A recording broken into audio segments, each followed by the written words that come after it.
કેશોદ મુકામે કેશોદની આ પાવન ધરતી ઉપર 108 દિવસના જેલવાસ બાદ જ્યારે આપની વચ્ચે હું ઉપસ્થિત છું ત્યારે આ કાર્યક્રમની અંદર ઉપસ્થિત અને જેમણે હરમેશ માર્ગદર્શન પૂરું પાડ્યું છે અને હું એવું માનું કે આમ આદમી પાર્ટીની અંદર સૌથી વધારે આપણે બધા જાણીએ છીએ કે જેમની પાસે કાયદાનું નોલેજ છે, જેમની પાસે સૌથી વધારે જેલનો અનુભવ છે અને જેમનું માર્ગદર્શન આમ આદમી પાર્ટીના દરેક કાર્યકર્તા અને અમારા જેવા તમામ લોકોને મળી રહ્યું છે એવા ગોપાલભાઈ ઇટાલિયા આપણી વચ્ચે ઉપસ્થિત છે. એમને તાળીઓના ગડગડાટથી વધાવીએ. મંચ ઉપર ઉપસ્થિત તમામ મહાનુભાવો, હું તમામ મિત્રોના નામમાં નહીં પડું કારણ કે થોડો સમય વીતતો જાય છે, પણ 2 થી 3 મિત્રો જે આ કેસમાં મારા મુદ્દેગાર હતા, કેસમાં હરખા આરોપી હોય એને મુદ્દેગાર કહે કે આ બધા ભેગા છે મુદ્દેગાર. એમાં જે મુદ્દેગાર હતા એમાં રાજુભાઈ બોરખતરિયા, ભાઈ પિયુષભાઈ પરમાર, મહેશભાઈ કોટડિયા અને જે બીજા કોઈ કદાચ રહી જતા હોય તો એ મુદ્દેગારોને ચોક્કસથી યાદ કરવા પડે કારણ કે એમણે પણ મારી જેમ 1.5-2 મહિના સુધી જેલની યાતનાઓ ખેડૂતો માટે ભોગવી છે, ત્યારે એમને પણ અહીંયા આવકારીએ છીએ. 108 દિવસના જેલવાસ દરમિયાન આપ સૌ મિત્રોએ, કેશોદની જનતાએ, સમગ્ર ગુજરાતના ખેડૂતોએ, અહીંયા આજુબાજુમાંથી આવેલા તમામ લોકોએ, આપ સૌએ જે અમને સપોર્ટ આપ્યો, મારા પરિવારને સપોર્ટ આપ્યો, એક હૂંફ આપી, આપ સૌએ દિવાળીની અંદર દીપ પ્રગટાવીને આજે ખોટી રીતે અમારી ઉપર અત્યાચાર થયો એનો વિરોધ કર્યો. ક્યાંક પતંગો ચગાવવામાં આવી, ક્યાંક નાના મોટા પ્રોગ્રામો થયા.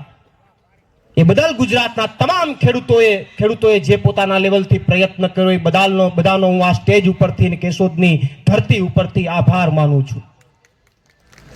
આપ સૌને નથી ગમ્યું, ગુજરાતના ખેડૂતોને નથી ગમ્યું, આ કેસ થયો એ નથી ગમ્યું, આ ખોટી યાતનાઓ ભોગવવી પડી અમારે એ નથી ગમ્યું ગુજરાતના ખેડૂતને, પણ અમુક ભાજપના 2-5% ખહુરિયાને બહુ ગમ્યું.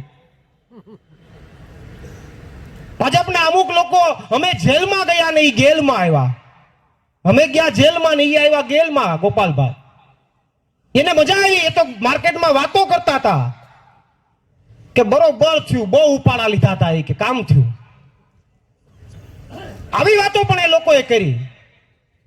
પણ હું આ મંચ ઉપરથી પરમ કૃપાળુ પરમાત્માને પણ પ્રાર્થના કરું કે એને 100 વર્ષ ના કરે, કારણ કે 100 વર્ષ જીવે તો વગર પૈસે આપણી પબ્લિસિટી કર્યા કરે, આનાથી બીજું શું જોઈએ આપણે? એટલે 100 વર્ષ ના કરે એને.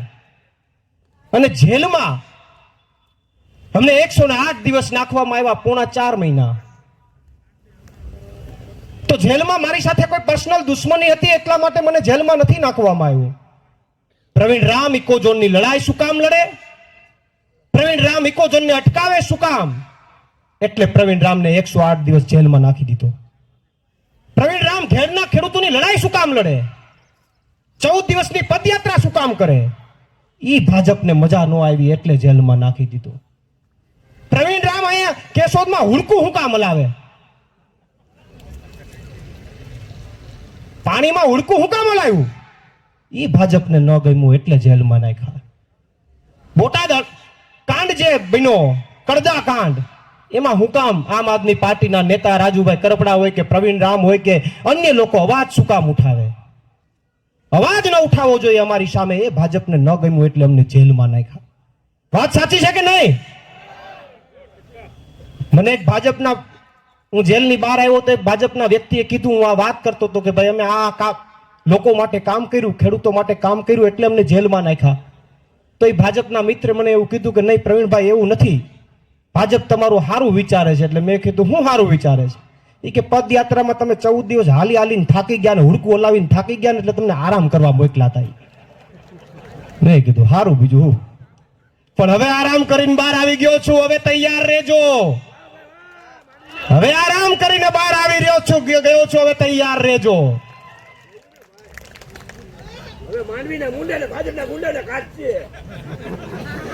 બોટાદની ઘટનાની સાહેબ વાત કરું બોટાદ હળદર ગામમાં જ્યારે ગયો એના આગલા દિવસે હું કયા કેશોદમાંથી લાઈવ થયો હતો, ખાડા પૂરતો હતો. અને અહીંયાથી અમે ગયા બોટાદની અંદર.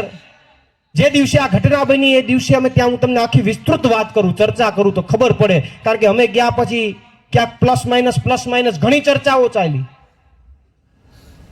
બોટાદ જે દિવસે અમે ત્યાં પહોંચ્યા, ત્યાંના ખેડૂતો જ્યારે ઉપસ્થિત થયા, હળદર મુકામે જે હજારોની સંખ્યામાં ખેડૂતો ઉપસ્થિત થયા, એમાં આમાંના ઘણા બધા મીડિયા મિત્રો પણ ત્યાંના સાક્ષી છે. ખેડૂતો ઉપસ્થિત થયા, ખેડૂતોનો 1% પણ વાક નતો. ખેડૂતોનો માત્ર ને માત્ર કોઈ વાક હોય તો એટલો જ હતો કે સભામાં આવે અને હળદરમાં કડદા મુદ્દે શું ચર્ચા થાય છે એના માટે સભા સાંભળવા આવે. હું શું બોલું છું, રાજુભાઈ શું બોલે, અન્ય લોકો શું બોલે, એ માત્ર સાંભળવા માટે ત્યાં ખેડૂતો આવ્યા હતા. કોઈ પણ ખેડૂતે ઉશ્કેરાટ નથી કર્યો. ખૂબ શાંતિથી સભા ચાલતી હતી. મેં મારી વાત પૂરી કરી, રાજુભાઈએ વાત પૂરી કરી, બીજા ત્રીજા લોકોએ વાત પૂરી કરી. પ્રોગ્રામ પૂર્ણતાના આરે હતો. આ સ્થિતિની અંદર જે ઘટના બની એ ઘટનાને ગુજરાતની જનતા અને ગુજરાતના ખેડૂતો સામે હું અત્યારે ઉજાગર કરવા જઈ રહ્યો છું. ખૂબ શાંતિપૂર્વક સભા ચાલતી હતી. કોઈ હાઈવે ઉપર સભા ચાલતી નથી કે લો એન્ડ ઓર્ડરનો તાત્કાલિક ભંગ થાય, તાત્કાલિક એક્શન લેવા પડે.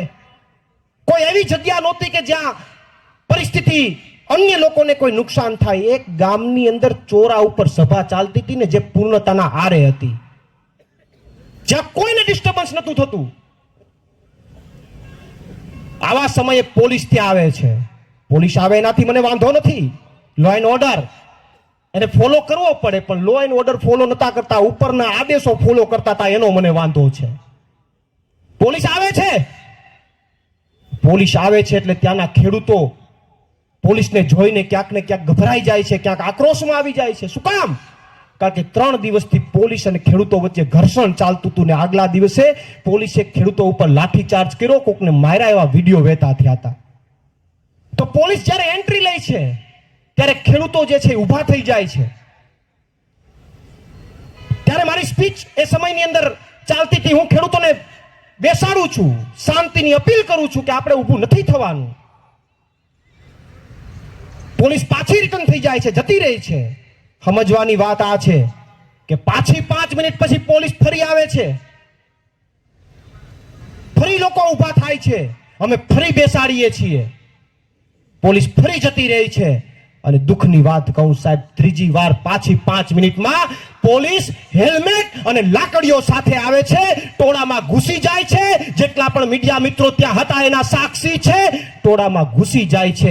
એને ખબર હતી કે અમે જઈએ છીએ તો લોકો ઊભા થાય છે, લોકોમાં થોડોક ઉશ્કેરાટ થાય છે, ખેડૂતો આક્રોશિત થાય છે, અમે બેસાડીએ છીએ. આ બધું નરી આંખે જોતા હતા. તો શું એ વિવેક બુદ્ધિથી એટલું નતા વિચારી શકતા કે અડધી કલાક કે સભા પૂર્ણ થવાના આરે છે, 15 મિનિટ રાહ જોઈ લઈએ, ખેડૂતો વિખરાઈ જશે. પણ એટલી તો શું ઉતાવળ હતી કે 15 મિનિટમાં 3 વાર ઘૂસી જવું અને ટોળામાં હેલ્મેટ અને લાકડીઓ સાથે ઘૂસી જવું, એટલી તો શું ઉતાવળ હતી? તો ત્યારે જવાબદાર જે પોલીસ અધિકારી ત્યાં હતા, એમની વિવેક બુદ્ધિ ક્યાં ગઈ? એમની ઉપર સરકાર એક્શન ક્યારે લેશે? ઉશ્કેરાટ શું એમણે નથી કર્યો? 3 વાર અંદર ઘૂસીને ઉશ્કેરાટ નથી કર્યો? અને એનાથી વિશેષ વાત, મહત્વની વાત સાહેબ, ઘટના બની ગઈ, એમાંના જ અમુક લોકોએ પથ્થરમારો કર્યો છે. આરોપ નથી, તર્ક સાથે કહું તમને. એમાંના જ અમુક લોકોએ, એમને મોકલેલા અમુક લોકોએ, અમુક ભાજપના લોકોએ આઈડેન્ટિફાઈ થયા. પછી સવાલ પૂછ્યા કે ન્યા શું કરતા હતા? તો કે મદદ કરવા ગયા હતા. કોની? એ કે મદદ કરવા ગયા હતા. કોની મદદ કરવા ગયા હતા? પથ્થરમારો થયો, જે ઘટના બની એ. પણ મહત્વની વાત એ છે કે પથ્થરમારા થયા પછી જે ઘટના બની એ સીધું બતાવે છે ગુજરાતની જનતાએ અને ખેડૂતોએ સમજવાની જરૂર છે કે ઘટના બની પછી ફરિયાદ થાય. હું નથી કહેતો કે ન થાય ફરિયાદ, પણ ફરિયાદની અંદર જે પથ્થર ફેંકવા વાળો વ્યક્તિ હોય એના ઉપર ફરિયાદ થાય. પણ જે ફરિયાદ થઈ, જે એફઆઈઆર ફાટી, એફઆઈઆર 85 લોકો ઉપર ફાળવવામાં આવી, એ 85 માંથી એક પણ વ્યક્તિ, સિંગલ 1 પર્સન, એક પણ વ્યક્તિ પથ્થર ફેંકતો નહોતો અને પથ્થર ફેંકતો હોય એવો એક પણ વિડીયો પોલીસ પાસે નહોતો, તો આ 85 ને કયા આધારે તમે ધરપકડ કરી? 85 લોકોમાંથી સિંગલ 1% પથ્થર ફેંકવામાં નહોતો ને એનો વિડીયો પોલીસ પાસે નહોતો, તો કયા આધાર ઉપર ધરપકડ, ફરિયાદ? અને એનાથી દુઃખની વાત એ છે કે સાહેબ વિડીયો તમે બધાએ જોયા છે, પોલીસ પાસે પણ વિડીયો છે, મીડિયાને પણ ખબર છે, જે લોકો પથ્થર ફેંકવામાં દેખાય છે, જેના ફેસ દેખાય છે, એ એકેય ફરિયાદમાં નથી. જે પથ્થર ફેંકતા દેખાય છે એમાંથી એક પણ વ્યક્તિ ઉપર ફરિયાદ નથી. આવું બની શકે? આવું બને ખરું? ના બને. પણ છતાં બન્યું શું કામ? કારણ કે આખું ભાજપ દ્વારા ષડયંત્ર ગોઠવાયેલું હતું અને જ્યારે પોલીસ સ્ટેશનમાં ખેડૂતોને લઈ જવામાં આવ્યા ત્યારે દુઃખની વાત એ છે કે કોઈને એમ પૂછવામાં નહોતું આવતું કે તું પથ્થર ફેંકવામાં હતો કે નહીં. એટલું નહોતું પૂછવામાં આવતું. પૂછવામાં એટલું જ આવતું હતું કે પાર્ટીમાં તારો કયો હોદ્દો છે, તું કયા જિલ્લામાંથી આવ્યો છે. એના આધારે તો ધરપકડ થતી હતી, એના આધારે તો અટક થતી હતી. અરે ત્યાંના કોઈ પોલીસ અધિકારીએ એવું કીધું છે, સમય આપીએ હું જવાબ આપીશ. ત્યાંના કોઈ પોલીસ અધિકારીએ, ત્યારે અમે ત્યાં હાજર નહોતા પણ મને પાછળથી વાત મળી, ત્યાંના કોઈ પોલીસ અધિકારીએ તો એવું કીધું છે કે તમારા કરતા તો, આ ખેડૂતોને એવું કીધું કે તમારા કરતા તો દારૂ વેચવા વાળા હારા, કે એના પરિવારનું તો ધ્યાન રાખે. આવા શબ્દો ત્યાંના પોલીસ અધિકારીએ ઉચ્ચાર્યા છે. એ પોલીસ અધિકારીએ પછી મને એમ લાઈટ થઈ કે એની વાતે હારી સાચી હતી. શું કામ ખબર? દારૂ વેચવા વાળા હપ્તો આપે, એના કમાવ દીકરા છે, ખેડૂતો તો શું આપે? એટલે કીધું એને. સમય આપીએ જવાબ આપીશું કે કેટલા સારા ખેડૂતોને અનેક યાતનાઓ કરી. સાહેબ અમુક ખેડૂતોને 150, 200 લાકડીઓ મારવામાં આવી. એના તાજના સાક્ષી છે જેટલા લોકો સાથે હતા. અમે ત્યારે ત્યાં નહોતા. ઠોર મારવામાં આવ્યો ને એના કરતા વિશેષ વધારે વાત તો એ કરીએ કે આ દમન થયા પછી, લાઠીચાર્જ થયો ને એ પછી તમે બધાએ વિડીયો જોયા છે. ઘરમાં ગરી ખેડૂતો ઉપર જે દમન પોલીસે કર્યું છે ને, એ દમનને તો સાહેબ ક્યારેય ભૂલી ન શકાય. ઘરમાં ઘૂસીને નિર્દોષ ખેડૂતોને માર્યા, જેનો કોઈ રોલ નહોતો. મોટી ઉંમરના લોકો ઉપર દમન કર્યું, નાના બાળકો ઉપર દમન કર્યું, અત્યાચારની શરમસીમા વટાવી દીધી. આ ત્યાંની ઘટના હતી અને એ સમયે પણ ત્યાંના ખેડૂતોએ, જ્યારે આ ઘટના બની ત્યારે ત્યાંના ખેડૂતોએ મને અને રાજુભાઈને તાત્કાલિક ત્યાંથી ટુ વ્હીલમાં બેસાડીને અમને બહાર કાઢી દીધા. અમે એને ના પાડી કે આ સમયની અંદર તમે બહાર ન કાઢો, પણ એમને વિવેક બુદ્ધિ વાપરી, એની સમજદારી વાપરી. એમનું કહેવાનું એવું હતું કે જો તમે અત્યારે અહીંયાથી બહાર નહીં નીકળો અને તમારી અત્યારે ઓન ધ સ્પોટ જો તમારી ધરપકડ થાય અને અટક થાય અને ખેડૂતોમાં અને સામાન્ય લોકોમાં વધારે ઉશ્કેરાટ થાય, કોઈ અઘટિત ઘટના બને, તો એ સાહેબ ગુજરાત માટે સારું નથી. એટલે આપણે એવું નથી કરવું. એવી સમજદારી ત્યાંના ખેડૂતોને, ત્યાંના યુવાનોએ વાપરી અને અમને તાત્કાલિક, મને રાજુભાઈને એક બાઇક મારફત ત્યાંથી બહાર દૂર કર્યા એમણે. એ પછી ઘણા લોકોએ એવી વાતો કરી કે આમ આદમી પાર્ટીના નેતાઓ ખેડૂતોને ફસાવીને ભાગી ગયા, નીકળી ગયા, ખેડૂતો ફસાઈ ગયા. અમે ધારતા હતા તો 108 દિવસની જેલ કાપવાની જરૂર નહોતી. અમે પોલીસ પકડમાં નહોતા. અમે ચાર્જશીટ રજૂ થાય પછી રજૂ થાય તો 10-15 દિવસની જેલમાંથી બહાર નીકળી શકીએ એમ હતા. પણ નહીં સાહેબ, મારા ગુજરાતના નિર્દોષ ખેડૂતને જેલમાં નાખવામાં આવ્યો, ખોટી રીતે નાખવામાં આવ્યો. એનો કોઈ વાંક નતો, છતાં એફઆઈઆરમાં નાખવામાં આવ્યો અને એની દિવાળી જેલમાં જાય અને અમારી દિવાળી બહાર જાય એમને મંજૂર નતું. એટલે સામી છાતી આવી ગયા કે આવો, હાલો તમારે જે કરવું હોય અમે તૈયાર છીએ. અમે ખુલીને આવી ગયા, કારણ કે એની દિવાળી જેલમાં જાય અને અમારી દિવાળી બહાર થાય એ વાત આજે પણ મંજૂર નથી ને કાલે પણ મંજૂર નથી. અમને ખબર હતી કે લાંબી લડાઈ લડવાની છે. એનાથી વિશેષ જેલની અંદર ઘણા લોકોને એવું હોય કે હારું કેવું ના તેની યાતનાઓને તો પીડાને તો રહેવાની, કારણ કે જેલ છે સાહેબ. પણ બધાને એવું હોય કે હારું જમવાનું કેવું હશે, ને જમવાનું તમને બધાને જે ગયા હશે ને ખબર હશે. જેલની અંદર ટિફિન સર્વિસ પણ હોય કે તમે ટિફિન મંગાવી શકો. પણ સાહેબ અમે ગુજરાતના 85 નિર્દોષ ખેડૂતો જેલમાં હતા. એ બધાની ટિફિન વ્યવસ્થા અલગ અલગ જગ્યાએ હતા એટલે શક્ય નહોતી. અને એટલા માટે અમને તો ટિફિનની સર્વિસ મળી શકે એમ હતી, અમે ટિફિનનું ખાઈ શકીએ એમ હતા. પણ મારો ગુજરાતનો ખેડૂત, નિર્દોષ ખેડૂત જેલનું ખાય અને અમે ટિફિનનું ખાઈએ એ અમને મંજૂર નહોતું. એટલે 108 દિવસ જેલમાં જે આવ્યું એ પાણી આવ્યું, XYZ કંઈ પણ આવ્યું, ગળે ઉતર્યું કે ન ઉતર્યું, મારા ગુજરાતના ખેડૂત માટે મેં ગળે ઉતારી લીધું અને જે થવાનું હોય તે થાય. એ કપરા સમયમાંથી અમે પસાર થઈ ગયા. એ પછી આખી ઘટના બની, અમે પોલીસ સ્ટેશનમાં હાજર થયા, ત્યાંથી અમને ભાવનગર જેલમાં નાખવામાં આવ્યા. તોય ભાજપને સંતોષ ન થયો. ભાવનગરથી બદલીને રાજકોટ નાખવામાં આવ્યા, કારણ કે રાજકોટ આખા ગુજરાતની તમામ જેલોની સ્ટ્રીક જેલ. આખા ગુજરાતનો બધા એમ કહે કે તમામ જેલોનો કોઈ બાપ હોય તો એ રાજકોટ જેલ. 15-20 દિવસમાં ભાવનગર રહ્યા તો મજા ન આવી સરકારને, એને નાખ્યા રાજકોટ. એ બદલે એનો આભાર માનું, કારણ કે પેલા ભાવનગરમાં થોડી ઢીલી પોચી ટ્રેનિંગ આપી, રાજકોટમાં કડક ટ્રેનિંગ આપી દીધી, એટલે મજબૂત બની ગયા. એ બદલે એનો આભાર. પણ 108 દિવસ જેલ પસાર કરીને આવ્યા, પોણા 4 મહિના. બોલવામાં ઈજી છે, ઘણું સરળ છે કે 108 દિવસ, પણ પોણા 4 મહિના પરિવારથી દૂર રહેવું, તમારાથી દૂર રહેવું, તમારા પ્રસંગોથી દૂર રહેવું. કાંઈ ખબર નહીં આગળ, કાંઈ ખબર નહીં ક્યારે જામીન મળે, આગળ બધું અંધારું અંધારું. અને એવી પરિસ્થિતિમાં પણ મનને મક્કમ રાખવું, મનને મજબૂત રાખવું એ બહુ મોટો ટાસ્ક હતો. અને એ તમામ ખેડૂતોએ પાર પાડ્યો. એ બદલ તમામને હું ભગવાનને પણ પ્રાર્થના કરું કે તાકાત અમને આપી. પણ આખી 108 દિવસની જેલ થઈ, ઘણી બધી યાતનાઓ ભોગવી, ઘણી બધી પીડાઓ ભોગવી, પરિવારથી દૂર રહ્યા, ઘણું બધું થયું, ઘણું બધું સહન કર્યું. નાના મોટા માન અપમાન થયા તો એ સહન કરી ગયા, એ પણ જીરવી ગયા.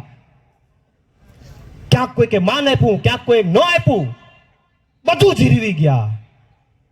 પણ સાહેબ 108 દિવસના આ જેલવાસ બાદ મારા ખેડૂતને ઘણો ફાયદો થયો.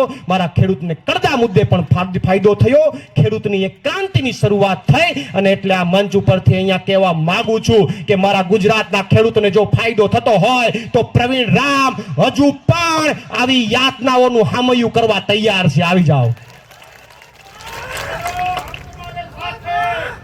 ગુજરાતના મારા ખેડૂતને જો ફાયદો થતો હોય તો પ્રવીણ રામ આવી અનેક યાતનાઓનો સામનો કરવા માટે તૈયાર છે ને હામયું કરવા તૈયાર છે. કોઈ ચિંતા નથી. આખી જેલ યાત્રા, 108 દિવસની જેલ યાત્રા, કુદરતે પણ કેવો સંજોગ ઉભો કર્યો. 108 માળાની મણકાની માળા હોય, 108 મણકાની માળા હોય સાહેબ. એક માળાએ પૂરી કરીએ, 108 માળાની માળાએ પૂરી કરીએ તો એ ભવ તરી જવાય. તો સાહેબ હું તો ગુજરાતના ખેડૂતો માટે ને અમારા મિત્રો ગુજરાતના ખેડૂતો માટે 108 દિવસ જેલમાં કાપીને આવ્યા છીએ. જેથી અમે સરેન્ડર કર્યું તેથી એકાદશી, અને જેથી જામીન મળ્યા તેથી પૂનમ. આનાથી મોટો સંયોગ શું હોય? લાગી 109 ની કલમ અને 109માં દિવસે બહાર નીકળ્યા. 108 દિવસ જેલ પૂરી કરીને 109માં દિવસે બહાર નીકળ્યા. આનાથી મોટો સંજોગ શું હોય? આખી જેલમાં ભાજપને એમ હતું કે આ ડરી જાય, આ તૂટી જાય, માનસિક રીતે ભાંગી જાય તો આપણને ફાયદો જ છે.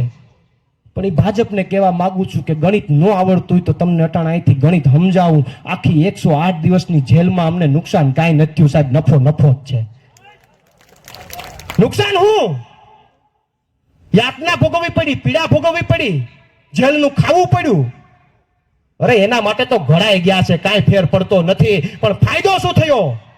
ફાયદો એ થયો કે મારા ગુજરાતના ખેડૂતને કરદા મુદ્દે એને લેખિતમાં આપવું પડ્યું કે હવે કરદો નહીં કરીએ. ફાયદો એ થયો કે ગુજરાતમાં ખેડૂતની ક્રાંતિની શરૂઆત થઈ. ગુજરાતમાં ખેડૂત માટે કોઈ આંદોલન થાય એની આશાનો જન્મ થયો. ફાયદો એ થયો કે 108 દી જેલમાં રહ્યો ને તો મને સમય મળ્યો, ને સમય મળતા મેં ઘણું બધું વાંચન કર્યું ને મારા નોલેજમાં વધારો કર્યો. એ ફાયદો થયો. મને ફાયદો એ થયો કે મને સમય મળ્યો તો રોજની 5-6 કલાક કસરત કરી, એક્સરસાઇઝ કરી, મારા મનને તો મજબૂત કર્યું. મેં મારા શરીરને તમારા માટે લડવા માટે મજબૂત કરીને બહાર આવ્યો છું. તો અનેક ફાયદા થયા, નુકસાન કાંઈ છે જ નહીં. એટલે ભાજપ વાળાને એમ હોય મજા આવી ગઈ. ના, નફો કરીને બહાર આવ્યા છે, નુકસાની કરીને નથી આવ્યા. નફા સાથે બહાર આવ્યા છીએ. એટલે કોઈ ચિંતા કરતા નહીં. અને અહીંયાથી જવાબ આપવા માંગુ કે તમને એમ હતું કે ડરી જાહે, તૂટી જશે, તો અહીંથી જવાબ આપવા માંગુ કે અંદરથી તૂટીને નહીં, તૈયાર થઈને બહાર આવ્યો છું. અંદરથી નમાલો બનીને નહીં, નીડર બનીને બહાર આવ્યો છું. અંદરથી માય કાંગલો બનીને નહીં સાહેબ, મજબૂત બનીને બહાર આવ્યો છું. અંદરથી બિક્કણ બનીને નહીં, બહાદુર બનીને બહાર આવ્યો છું સાહેબ. અંદરથી કઈ ગુમાવીને નહીં, અંદરથી કઈ ગુમાવીને નહીં, પણ મારા ગુજરાતના ખેડૂતને કંઈક આપીને બહાર આવ્યો છું. અંદરથી હારીને નહીં, અંદરથી હારીને નહીં, પણ મારા ગુજરાતના ખેડૂતને જીતાડીને બહાર આવ્યો છું. અને સત્તાના ડરથી ઘરે બેસી જવા માટે નહીં, સત્તાના ડરથી ઘરે બેસી જવા માટે નહીં, મારા ગુજરાતના ખેડૂતોની લડાઈ લડવા બહાર આવ્યો છું. માર્કેટમાંથી ગુમ થઈ જવા માટે નહીં, ગર્જના કરવા માટે બહાર આવ્યો છું. માર્કેટમાંથી ગુમ થઈ જવા માટે નહીં, ગર્જના કરવા માટે બહાર આવ્યો છું સાહેબ. અને શરણાગતિ સ્વીકારી નહીં, શાયર બનીને તમારી સામે બહાર આવ્યો છું સાહેબ. શરણાગતિ સ્વીકારીને નહીં, કવિ બનીને બહાર આવ્યો. આ બધું ભાજપ વાળા શીખવાડી દીધું. આટલો સમય મળ્યો ને, મજબૂત બનાવ્યો. હું તો એ બધાને એમ કહું કે 100 વર્ષ ના થાય ગોપાલભાઈ, કારણ કે એટલા વર્ષ દિવસની જેલ, એ જેલના કારણે ઘણું બધું શીખા, મજબૂત થયા. સૌથી ખરાબમાં ખરાબ સમય બધા એમ કહે કે જેલનો સમય હોય, એ સમયને અમે જીરવી ગયા. તો હવે તો અમને કોણ બીવડાવી શકે કયો? એ સમયને જીરવી ગયા, હવે હું બીવડાવી શકે? હવે એમ થાય કે ભાઈ જેલ થાય તો આપણે એમ કહીએ કે હાલો થામયું કરવા તૈયાર, આવી જાઓ. તો એ ખરાબમાં ખરાબ સમયમાંથી આપણે બહાર નીકળી ગયા અને આપણને એટલા બધા નીડર બનાવ્યા, ઘણું બધું શીખવાડ્યું, ઘણું બધું આપણને આ જેલમાંથી મળ્યું. એ બદલ ભાજપના બધા નેતાઓ કે જેને અમને નાખ્યા અને જે અધિકારીઓ અમને નાખ્યા, એ બધાનો ખૂબ ખૂબ આભાર. ભગવાન એને 100 વર્ષના કરે એટલે આવનારા સમયમાં અમારી સરકાર આવે તો વ્યાજ હોતું આપી દઈએ. હા, એને અનુભવ તો કરાવવો પડે ને, કેવો હોય અનુભવ તો એને કરાવવો પડે. જેલમાંથી બહાર નીકળ્યા તેદી ન છોડ્યું, બોલો. 108 દિવસ તો મારા દીકરાઓએ ફૂલ યાતનાઓ આપવાનો પ્રયત્ન કર્યો, પણ જેથી જેલમાંથી બહાર નીકળ્યા તેથી 9:45 વાગે બીડું જમા થઈ ગયું. નિયમ મુજબ અડધી પોણી કલાકમાં બીડું જમા થઈ જાય એટલે કોઈ પણ કેદીને કાઢી નાખવો પડે. 9:45 વાગે બીડું જમા થયું, 2 વાગ્યા સુધી બહાર જ ન કાઢ્યા. એ કે બહાર પબ્લિક જે ભેગી થઈ છે વિખાઈ જાય પછી બહાર કાઢીએ. તમારી ભલી થાય. બહાર કે બીજી જગ્યાએ જવાનું છે ત્યાં લોકો વિખાઈ જવા જોઈએ. અરે તમે લોકોને વિખી નાખશો, લોકોને વિખેરવાની તાકાત કરશો, પણ લોકોના દિલમાં, ગુજરાતના ખેડૂતોના દિલમાં આમ આદમી પાર્ટી, પ્રવીણ રામ હોય કે તમામ લોકો વસ્યા છે, ગોપાલભાઈ ઇટાલિયા વસ્યા છે, એને તમે બહાર કાઢી શકવાના નથી. તમારી તાકાત નથી, તમારી તાકાત નથી કે તમે એવું કઈ કરી શકશો. પણ આખી લડાઈની અંદર ઘણું બધું શીખવા મળ્યું. આપ સૌએ સમર્થન કર્યું, સપોર્ટ કર્યો, એ બદલ તમામનો આભાર. કોઈએ મૂંઝાવાની જરૂર નથી, કોઈએ એવું વિચારવાની જરૂર નથી કે હારું આમાં જેલમાં નાખી દે ને શું થાય ને, હેરાન થઈ જાય ને, પૂછડું થઈ જાય ને, કાંઈ ન થાય. કોઈ ફાંસીએ નથી ચડાવી દેતું. લ્યો, આ તમારી સામે પેલા કરતા હારો થઈને આવ્યો છું કે નહીં? પેલા કરતા એવું લાગે છે કે થોડી એનર્જી સાથે ને ઉર્જા સાથે આવ્યો છું? કોઈ કાંઈ ફાંસીએ નથી ચડાવી દેતું સાહેબ. ત્યાં જેલ કાપીએ. મેં એવું કીધું કે મેં 12 વર્ષની હોસ્ટેલ કાપી છે, લુખે લુખી. તો આ જેલથી શું ફેર પડે? હોસ્ટેલ કાપીને આવ્યો છું લુખે લુખી, તો હું ફેર પડે જેલથી? જેલ કાપી નાખશું. એટલે કોઈ ડરવાની જરૂર નથી સાહેબ. જેલથી કાંઈ નથી થતું. જેલથી હમકાના તમે મજબૂત થાવ છો. એટલે આપણી આગામી લડાઈઓ જે છે આપણે બધાએ ચાલુ રાખવાની છે. અહીંયા આવ્યો છું તો એટલી વાત નહીં, પણ આપને જાહેરાત કરી દઉં કે જે આપણી ભૂતકાળમાં લડાઈઓ ચાલુ હતી એ લડાઈ આવનારા દિવસોમાં ફરી ચાલુ થશે. ખેડની લડાઈ હોય એની અંદર પણ આગામી દિવસોની અંદર પ્લાનિંગ સાથે કામ કરીશું. ઘેરમાં અમારે મહેશભાઈ કોટડિયા પણ જે કેમિકલ વાળું પાણી આવવાનું છે એ મુદ્દે લડાઈ લડવાના છે. 10 તારીખથી ઘેરની લડાઈ ચાલુ થશે. નગરપાલિકા, કેશોદ નગરપાલિકાની લડાઈઓ પણ ચાલુ થશે, કારણ કે કેશોદ નગરપાલિકા બહુ આખા ગુજરાતમાં બહુ મજાની નગરપાલિકા છે. આ નગરપાલિકાની અંદર એક એવોર્ડ આપવાની જરૂર છે. આ નગરપાલિકાને જેથી સરકાર બનશે તેથી આપશું જ. આ નગરપાલિકાની અંદર એવું છે કે એક જ કોન્ટ્રાક્ટરને મોટા ભાગનું કામ એને જ આપવામાં આવે છે અને લગભગ 9.5% ઓનમાં આપવામાં આવે છે. વાળું ઈ એજન્સી પણ મને એમ લાગે કે બહુ મજબૂત હોય છે, બહુ સારું કામ કરતી હોય છે, એટલે કોઈનો વારો જ નથી આવતો. આ નગરપાલિકાની અંદર મજૂર મંડળીની અંદર ઘણા બધા ભ્રષ્ટાચારો છે. ભાજપના અમુક લોકો એમાંથી પૈસા ખાવા જવા માટે મજૂર બની ગયા. જો એમાં લિસ્ટ બનાવી નાખ્યું. ભાજપ વાળા લોકોને જ મજૂર મંડળીમાંથી પૈસા પડે છે. પૈસા ખાવા હાટું મજૂર બની ગયા છે. ગટર યોજનામાં ફેઝ 2 માં તો એટલો બધો ભ્રષ્ટાચાર છે કે આખા કેશોદની જનતાની પેઢીઓ તરી જાય એમ છે. એટલો બધો ભ્રષ્ટાચાર છે. SIR ની કામગીરીમાં મને માહિતી મળી કે કોઈ ભાજપના કોન્ટ્રાક્ટરની મિલ ઉપર આખી યાદી તૈયાર થઈ, કોને કાઢવાનું, કોને રહેવા દેવા. ડિવાઈડર ની અંદર આપણે બધા જોઈએ છીએ, પેલા ડિવાઈડર બનાવે, પછી રોડ બનાવે, પછી ગટર બનાવે. વારે ભાજપ વાહ. એટલે નગરપાલિકાની અંદર કેટલા બધા પ્રશ્નો છે. હુડકું વાળું તો આપણે બધા જોયું છે. એ બધા પ્રશ્નો માટે પણ આગામી દિવસોમાં લડાઈઓ લડાશે. ખેડૂતો માટે, ગુજરાતના ખેડૂતો માટે પણ લડાઈઓ લડાશે.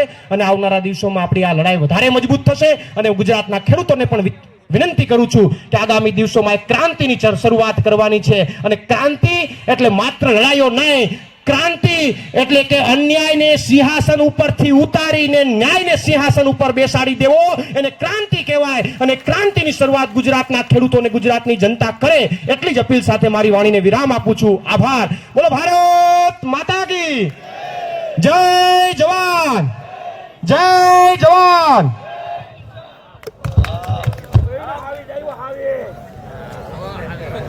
આવી જાય રોજ રખડી પડવા.